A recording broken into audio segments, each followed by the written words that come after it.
What's up, guys? This is Griever back here, bringing you guys the latest behind-the-bar reviews for 7 Deadly Sins, Chapter 321.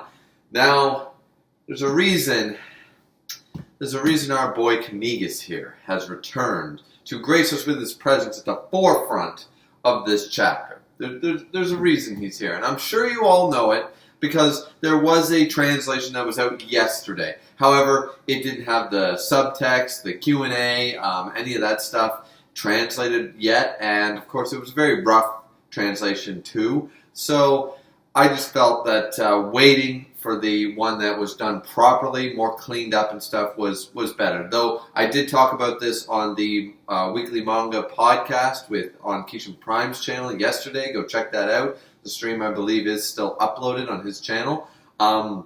We did go over this chapter, but now it's time for the behind the bar reviews. Because, alright, let's just get it right off the bat. Once again, Nakaba fails to utilize cover pages and Q&A. He fails to utilize, but at least he's not retconning stuff this time. So, I mean, hit, miss, hit, miss most times. But suffice to say, I won't be going over the Q&A because it didn't really do anything. And the cover page, once again, while interestingly, I won't say abstract, but it's like, okay, he's trying to do something cool. I always found that the cover pages of Taizai have way too much text on them. Do you guys find that? Like, there's way too much, like, we need writing here, logos here, credits there, this, that, and it actually takes away from anything he's trying to do with the art. I always thought so anyways. But suffice to say, chapter 321. So we jump in. And here is something that people do not like about this chapter. This chapter overall was okay. Like, as I said before, a mediocre chapter at this point will always be looked on with more critical eyes because none of us are huge fans of the way the plot has gone, the new arc, the story, plot and story, same idea. The power scaling has been a big factor. The treatment of characters. A lot of things have factored into this. So when you have a 5 out of 10 chapter, it's looked on way more critically, I feel, even by myself, than it would be were this in the middle of a good arc that people relatively enjoyed. It would be a different thing, right? And as I also said, hype moments do not make up for chapters themselves, nor does it make up for the entirety of an arc. But we'll get to that. You guys all know what I'm talking about by now. So we jump over from here. Bon and, of course, the rest of the Sins have shown up to help out Meliodas and Elizabeth. And we're like, okay, all right. They arrive looking cool. And as I said, I've already explained in the last review, the fodderization, the off-screening of the hyped-up Endora for over 100 chapters is disrespectful and an embarrassment, honestly, to something that you've hyped the fans up over Nakaba. That was... shouldn't have even bothered giving it to us if this was going to be how you're going to handle it, right? It's even far worse than the Sinner, because at the very least, at least the Sinner had a few chapters, a few fights, and we had Chandler and Cusack, which you could count as character, like part of it sort of ideas. So at least we got a little more of them, even though his end was a little bit disrespectful. This one just 10 times worse, right? So that's been a bit of an issue, but this chapter already forgets about that, and Bon jumps down the lake, and him and Meliodas have a bit of a conversation. This conversation, once again, it's pretty much everybody needs a line, right? Like, they already had them at the end of the last chapter, but here it's like Merlin needs to say something, Deanne needs to say something, Kang needs to say something, Bon needs to say something. Everybody needs to get a line in, like, oh, how could you do this without us, Captain? Aren't we Nakaba, Captain? Aren't we this, all that stuff, Nakaba, Nakama. Aren't we Nakama, Captain? Aren't we friends? Well, of course we're going to help. Why wouldn't we? Well, in my calculations, this is the right way to do things, Captain. Like, everybody needs to get in that line, it feels. And at this stage, once again, looked on more critiquing, like, everyone's going to look on that more critical because, and I am too, because I feel like, okay, you're wasting pages here. We get it. We know. We don't care. You need to push it further. You really do, because this is like, okay, yeah, we know. Okay, they showed up, and yes, they're all, oh, you should have asked us for help. We get it. And Bond says something pretty the one thing I did like is that he jumps down and Meliodas kind of gets mad at him. And this is even worse. Like, Meliodas' character, like, we've already had this. They're just rehashing something that shouldn't be a thing. Meliodas' character has been acting odd. Him and Merlin physically created the 7 deadly sins to fight the 10 Commandments or the demon clan. This is literally the epitome of what all that represents. And now he's saying this is not the 7 deadly sins fight. It just doesn't. The brother stuff is cool, but it doesn't excuse his non-usage, especially with what happens in a few pages. Not utilizing the 7 deadly sins. The order he actually created for this sole purpose is like, yeah, but it's not your fight. Elizabeth tries to explain this away, like, I don't want any of you to get hurt and stuff. It's like, okay, like, no, not like I'm not buying it at this point. This could have been handled well, it just wasn't, Also, how many times is Deanne going to go up to Elizabeth in every single part of this arc and go, I'm mad at you, Elizabeth. Aren't we friends? Shouldn't you rely on us for help? Like, is this like the 4th or 5th time she's done this? Like, every time she sees Elizabeth in a fight, that's what she says. It's the same conversation. Getting a little old. Getting a little old for me. We move on from that, and basically, Meliodas has to accept it. Like, as I said, everybody gets their line in, and Meliodas is just kind of like, okay, fine, I owe you all so much. So all this bluster and all this not involving them stuff cleared up in 4 pages that we didn't really need to clear up in the first place had he just went and said, okay, here's what we got to do. I just don't understand it. That being said, after this, we get the Demon King himself, and he's powering up, of course, and he's just like, the heads of the Endurer there, and he's like, I am fear, I am hate, I am God. Yeah, okay, alright, Demon King. Like, don't get me wrong, the new design, as I said, it's grown on me a little bit. I feel like when we first got the reveal, my critique of his design still stands. There are some things that just feel a little off, a little odd, but the design is fine. It looks okay, whatever. One thing to once again note is that he is now, according to Meliodas, he's stronger than he was before. Before meaning, like, than he ever was before, or the way it's translated implies not, once again, the Purgatory one, but the Meliodas Demon King that Bond fought in chapter 300-ish. This one is currently stronger. So keep that in note. Once again, power scaling, guys, forget about trying to logic this. I just want to say that to all the people arguing in the Discords and on YouTube and stuff, forget about arguing the numbers game.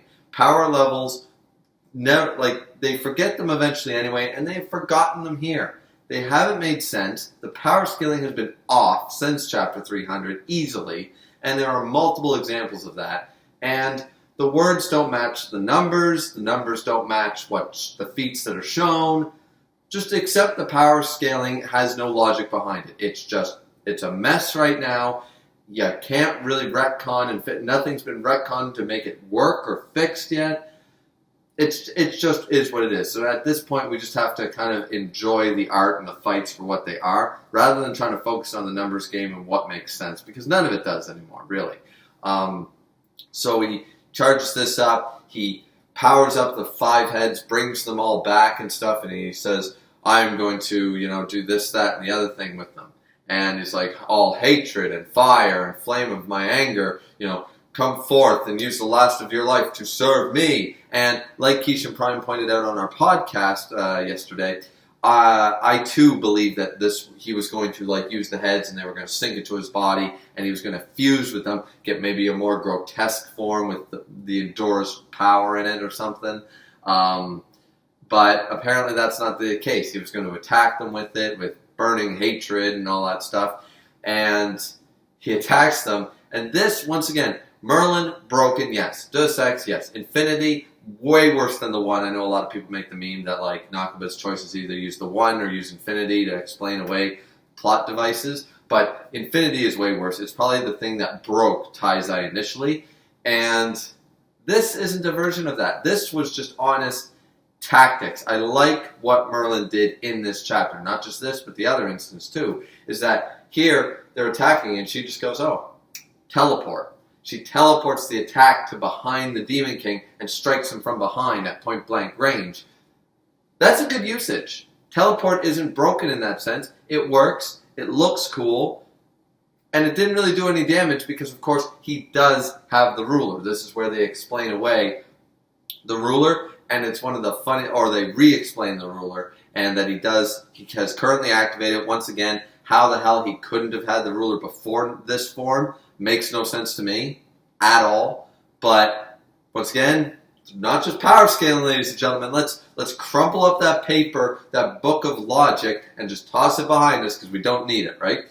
And this is where we see Merlin say something goddamn hilarious after the explanation and stuff. Says, "Oh, so that's your unfair ability, the ruler."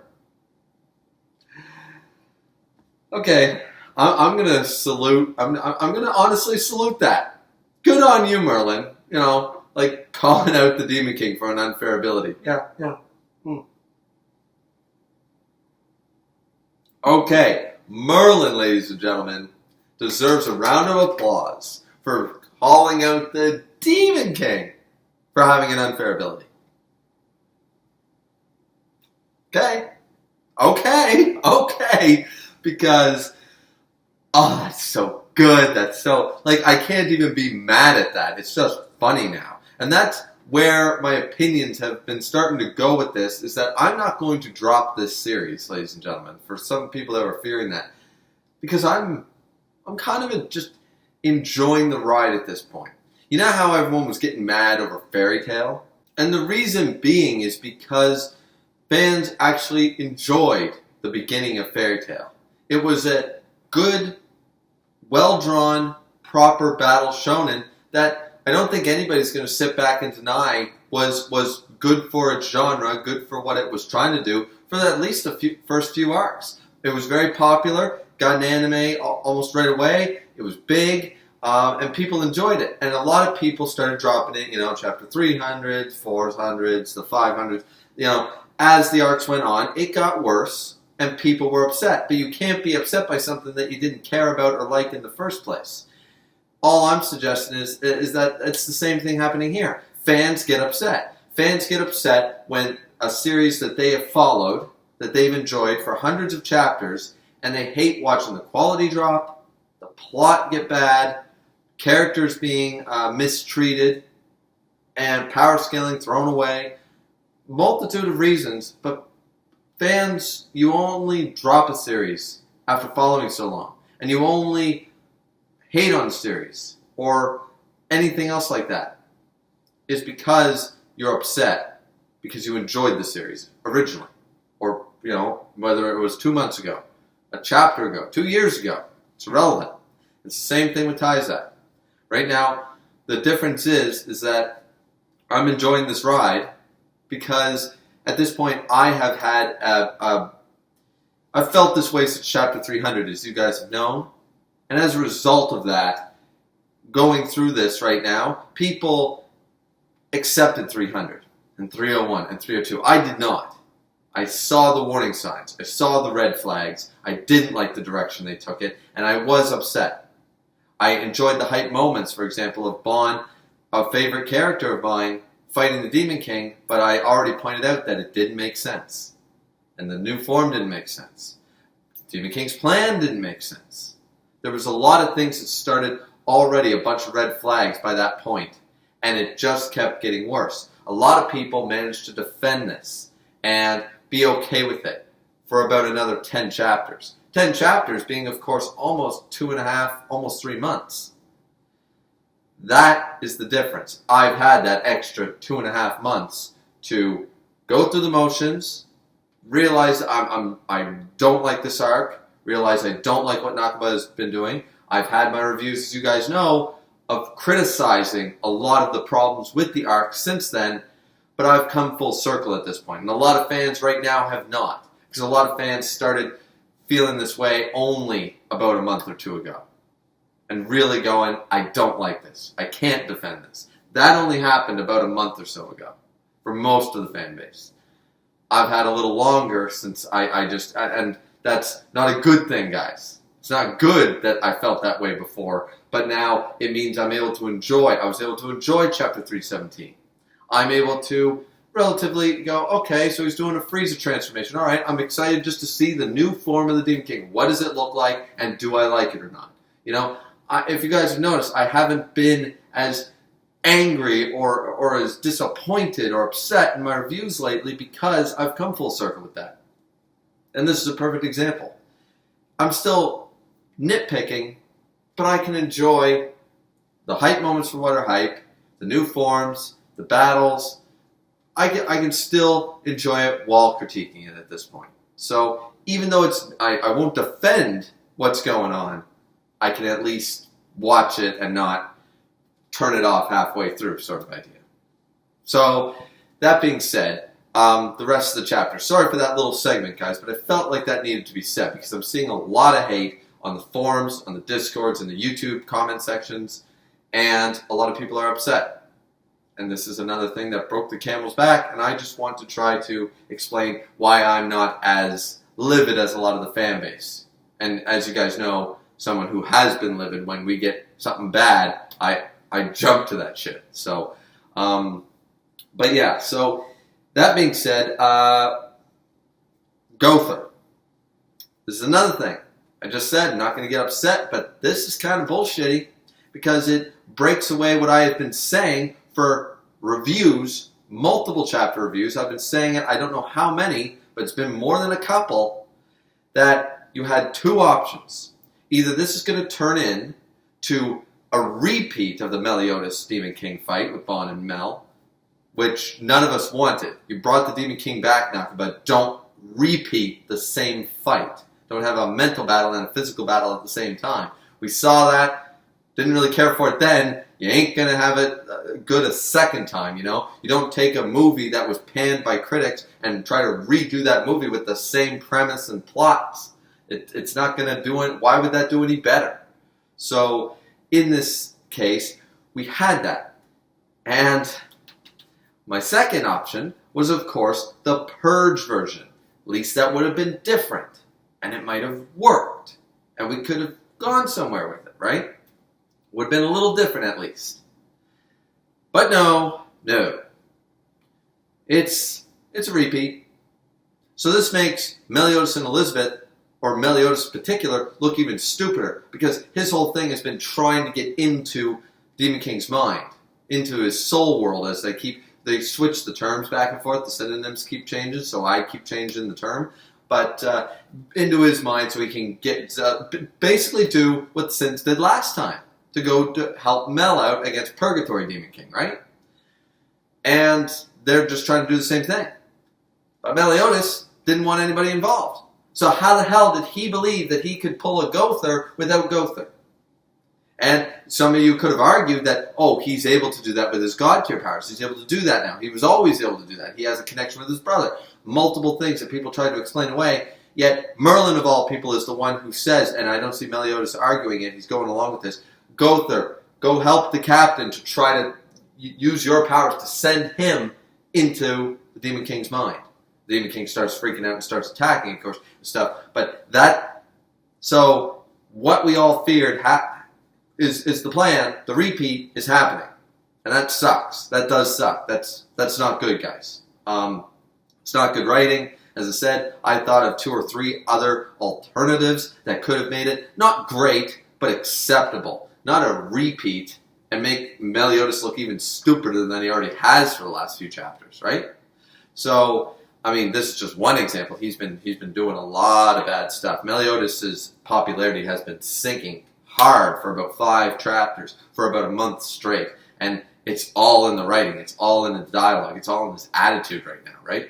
So, before that, of course, before we get the Gother part, we see they explained Ruler, as I said, and so Elizabeth tries, of course, pulls a bond. It's like, I'm going to use Invigorate then from Elizabeth, who's, of course, awesome at doing that stuff. So, Bloody Ellie, no, you're back to regular, Lady Elizabeth, and she's going to do Invigorate, and Demon King, of course, going forward, smirking, like, yeah, I'm going to turn it off sort of idea, and Bond says, hey, he can turn it off and on, be careful, and then he's about to get there, and it's like, huh? wait a minute. And then that's when Merlin's like, oh yeah, I figured that out. Boom! And that was the other thing I wanted to say that I liked about Merlin in this chapter, is that that's good tactics. That's not infinity bullshit. That's not Pokemon type weaknesses. That's not stacking spells onto spells and stuff. This is something that works. Kind of like, okay, he thought it was like, then I'll turn it off right now. He's like, actually, that's an attacking spell. Boom! Sort of tricks him, sort of idea. I like that. I thought that was a neat tactic and stuff, because we didn't really see that before. That was pretty cool, right? So it's kind of an interesting thing. Now, after that, of course, like he's getting more involved and stuff, and he manages to break Fairy King Harlequin's pollen garden with only, it looks like he's slashing it viciously, because now they're like, okay, so Meliodas goes Demon Mark, Bond's there, King's there, they're all trying to attack him. The Demon King seems to have a bit of an upper hand, even fighting all three of them at once. Because not only, Gopher is, of course, trying to send Meliodas into the mind world, but Meliodas went Demon Mark, I don't know why not God form, but went Demon Mark, and is fighting Bond, who was apparently super strong, right? Like everyone's been toting, like we haven't really seen the full extent of where he got back from Purgatory, and Fairy King Harlequin, who we have seen ever since getting his adult form, is stupidly powerful. And he seems to be not holding his own, but pressuring them. I won't say he's washing them, but he's pressuring them. He speed blitzed them, it looks like, and ching, ching, ching. They all just had to defend, and they're all grimacing and stuff. And then we get a pollen garden. It's like, okay, quickly go through, do your thing and stuff. Demon King rushes in, does it. We can't really count the slashes here because we can see it's multiple sword strikes, but we could summarize half a dozen, maybe more slashes, and he breaks pollen garden like a glass ball. And it's like, damn, Demon King is really strong in this form. He's not taking any prisoners, so this is actually pretty intense. And Merlin even brings it up like, okay, here's the issue, is that like in the fight against Demon King Meliodas, Demon King Zeldris here, we're going to have to do the same thing Bond did. Just because Meliodas ends up in the mind world, we still have to fight this guy without Gopher, who has to focus, defend Gopher and Meliodas, protect their bodies while holding off this guy without Meliodas. That's a tall order. Now you would think this is where Bloody Ellie would earn her damn retconny title. She would earn it here. But no. No. Something far grander happens. Something that me and Knigas have been waiting to talk about here for about 20 minutes. And Sosuke Aizen shows up.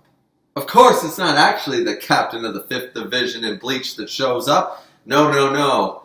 It's praise the sun. Praise that sun, ladies and gentlemen, because Lord Escanor, Lion Sin, the strongest, show up late. Ting. We've seen what that sword is capable of. We just saw, not 3 pages ago, this thing shatter Pollen Garden.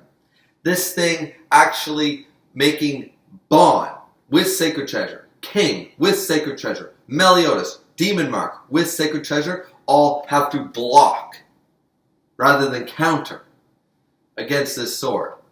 Demon King goes to swipe it down on them again. Ting. Escanor doesn't say anything. And he's not in the one form.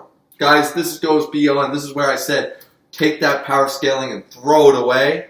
Because even I don't think this makes sense.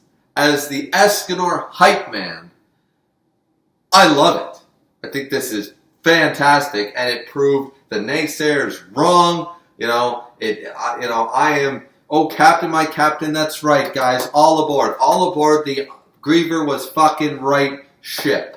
The SS, I was right. Your captain is here to lead you into the better waters of the Grand Line. I'm here to navigate you. It's fine, guys. It's fine. Don't worry. I'm here for you. Because I called it. Everyone told me Escanor can't do anything. Because we should trust the word of Maya, one of the Goddess Clan. The same Goddess Clan that told us that a grace is not possible in a human body. Okay? Escanor doesn't exist then. Or the fact that, it's impossible for me to fight the Demon King.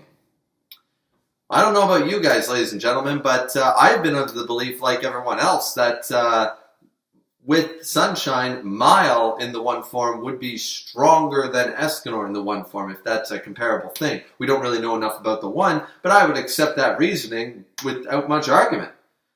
Yet he was the one who stated, not much time before noon, and I can't do it. I'm not going to fight him because I don't think I can do anything. Remember, this is also back before he even had these two transformations. He said he couldn't do anything. And now we see Escanor in non-one form block that sword strike with his hand. So Mile is not a reputable source of information. Ludishell was proven not to be a reputable source. Why, ladies and gentlemen, we should stop trusting the Goddess Clan, what they believe to be facts. And I will let Tommy Lee Jones tell you why a fact is a bit of an issue. 1,500 years ago, everybody knew the Earth was the center of the universe. 500 years ago, everybody knew the Earth was flat. And 15 minutes ago, you knew that people were alone on this planet. Imagine what you'll know tomorrow. And that's basically it, because facts change. It's based on perspective. It's based on what you know right now to be true. And as we have known since the beginning since we've met Escanor, Escanor has always been the exception, not the rule. There is no rule book. There is no precedent for anything that Escanor has done. So when people tell me that, well, Miles said he's going to die and he should die, you can have the argument whether he's going to die or not after using Sunshine one more time, but we still don't know why he's able to use Sunshine, why he possessed it for so long, why Sunshine chose him. We don't know any of these things. And apparently, Ludishell and Mile have both been proven wrong when it comes to Escanor. So once again, there's no precedent for him. So I'm not going to trust the word of other characters in the series when they talk about Escanor. I'm going to let Escanor and his feats do the talking. Because, praise that son, because this to me, of course, as the Escanor fanboy, or when people like to bitch at me, call me the fangirl, the thing is that Escanor here blocks this thing. And I'm ready. If the power scaling has been tarnished and thrown away, and if the plot has been bad, and the arc overall is just not good, and we're all not happy with the direction, might as well give us a balls out fight, right? I mean, don't get me wrong, the art style hasn't washed away, so the art style's good. Why can't we enjoy a balls out fight? What did everybody wait for in Season 2 to be animated? Pretty sure it had nothing to do with anybody except Escanor and Estarossa. Now when Season 3 drops in the fall, ladies and gentlemen, what fight are you looking forward to? So I'm pretty sure the first animation reveal, if done right, of the one is what I'm waiting for. Escanor versus Meliodas is what I'm waiting for. So, love him or hate him, he is the hype. He makes hype fights, hype moments, and I'm just, as I said at the beginning of this review, I'm just along for the ride. I'm going to enjoy this. My fan favorite character, proving the naysayers wrong, going to take on that Demon King, and going to tell everyone to sit down. And you know what the best part is about all this? He's going to have some prideful ass lines that rival the ones against Estarossa in this fight. He's going to say something about parenting, or, yeah, I had to give your other 3 children a bit of a spanking. You know, shall I discipline you as well, Demon King? You know, sort of idea. He's going to have something that, guys, that's just right off the top, you know. So I haven't prepared any lines, of course. Nakaba, I believe he can write a couple of badass lines. It will be better when Escanor does them and says them, but you know he's going to reference that, yeah, I had the set, but I was, you know, like in chess, but I was missing the king.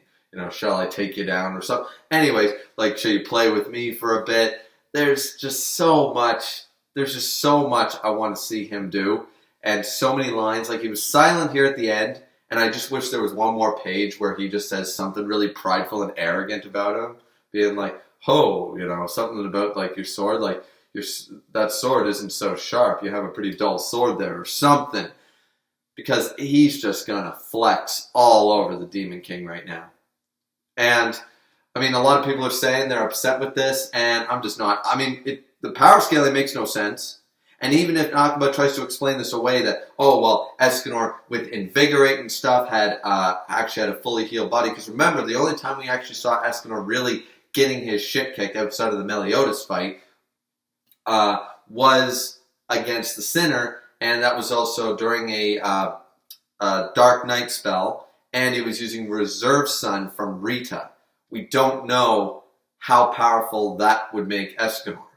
We don't really have a scale for that. So if they want to try to explain it in that way, still, it's a big stretch. It's a really big stretch, and it really won't make sense. Some people are theorizing he's using his life force. He knows he's going to die after using it anyway, so he's actually channeling his life force as well into his current strength.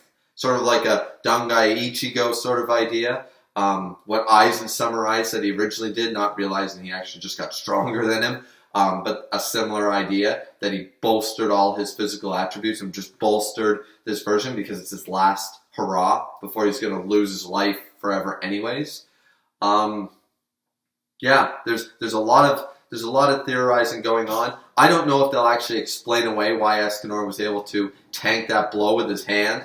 It's badass. Doesn't make sense as far as we know right now, but it's badass. My favorite character. I'm going to enjoy it. 322 will be an amazing chapter. I know Knigas will be here, being the mascot of course, our Lion King, the Lion Sin of Pride.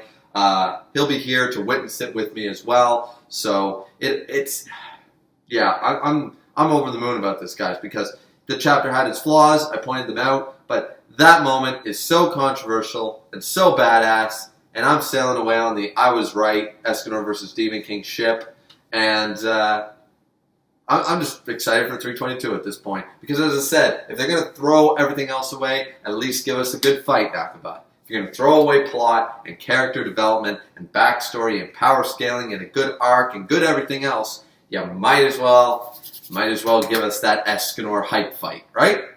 So, do you guys agree with that statement or not? This review has gone on long enough. Of course, you guys knew this would be a long one with the whole Escanor, page 17, bang. But, what did you guys think of the chapter? What did you think of the review? Did you love it? Did you hate it? Please like, subscribe, comment. As always, it's always very much appreciated. This has been Griever with your Behind the Bar reviews for 7 Deadly Sins, Chapter 321.